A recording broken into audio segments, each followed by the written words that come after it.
భక్తివర్ణ ప్రేక్షకులకు శుభోదయం 5/4/2026 స్వస్తి శ్రీ చాంద్రమానం పరాభవనామ సంవత్సరం ఉత్తరాయణం వసంత ఋతువు చైత్రమాసం కృష్ణపక్ష తదియ ఆదివారం విశాఖ నక్షత్రం ఈ రోజు రాత్రి 10:28 వరకు, వర్జన్ రాత్రి 2:53 నుండి 4:39 వరకు, దుర్ముహూర్తాలు ఈరోజు సాయంత్రం 4:32 5:11 వరకు, సూర్యోదయం 5:56, సూర్యాస్తమయం 6:10, అమృత మధ్యాహ్నం 12:49 2:35 వరకు, రాహుకాలం ఈరోజు సాయంత్రం 4:30 నుండి 6 వరకు రాహుకాలం, వజ్రయోగం మధ్యాహ్నం 1:24, భద్రకరణం ఉదయం 10:06, భవ రాత్రి 2:53. ధనారంభ చక్రంలో ఈరోజు మేషరాశి వారి మిశ్రమంగా ఉంది. అనుకోని బంధువులు రాక ఆనందాన్ని ఇస్తుంది. వృషభ రాశి వారి తెలియని సమస్యలు, అనారోగ్యాన్ని కొంచెం సమస్యలు, శస్త్రచికిత్సలు, ధన వ్యయం అయ్యే అవకాశం. మిథున రాశి వారికి ఈరోజు చాలా అనుకూలం. ప్రయాణ లాభాలు, విద్యార్థులు శుభవార్తలు వినే అవకాశం. కర్కాటక రాశి వారి ప్రయాణాల్లో వాయిదాలు వేసుకోవడం లేదా వాహనాల రిపేర్లు, ధన వ్యయం అయ్యే అవకాశం. సింహరాశి వారికి ఈరోజు స్త్రీ మూలకంగా వివాదాలు, ధన వ్యయ సూచనలు, ప్రయాణ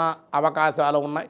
కన్యా రాశి వారికి ఈరోజు చాలా అనుకూలం. అయితే రావాల్సిన బాకీలు వసూలు అవడం వల్ల కుటుంబ ఆనందం. తులారాశి వారికి వృత్తి వ్యాపారాల్లో మార్పులు, వ్యవసాయ మూలకంగా ధనలాభం ఉండే అవకాశం. వృశ్చిక రాశి వారి స్త్రీ మూలక లాభాలు, నూతనమైన ఉద్యోగ ప్రాప్తి, కుటుంబ ఆనందం ఉంటుంది. ధనుసు రాశి వారికి నూతనమైన వస్తు వాహన ప్రాప్తి, వివాహాది ప్రయత్న అనుకూలతలు ఉండే అవకాశాలు. మకర రాశి వారు చేసే పనిలో సానుకూలతలు, పై అధికారుల మన్ననలు, సన్మాన సత్కారాలు ఉండే అవకాశం. కుంభరాశి వారి స్వల్ప అనారోగ్య సమస్యలు, శస్త్రచికిత్స, ఆరోగ్యం కోసమే కొంత ధనాన్ని వెచ్చించవలసి రావట, శస్త్రచికిత్సలు, వైద్య సలహాలు కూడా పాటించవలసి రావడం, చిన్న చిన్న సమస్యలు, మానసిక అశాంతికి గురి అయ్యే అవకాశాలు ఉన్నాయి. మీనరాశి వారికి ఈరోజు చాలా అనుకూలం. నూతనమైన వాహన లాభం, ప్రయాణాలు, కుటుంబంతో ఆనందంగా గడిపే అవకాశం ఉంది.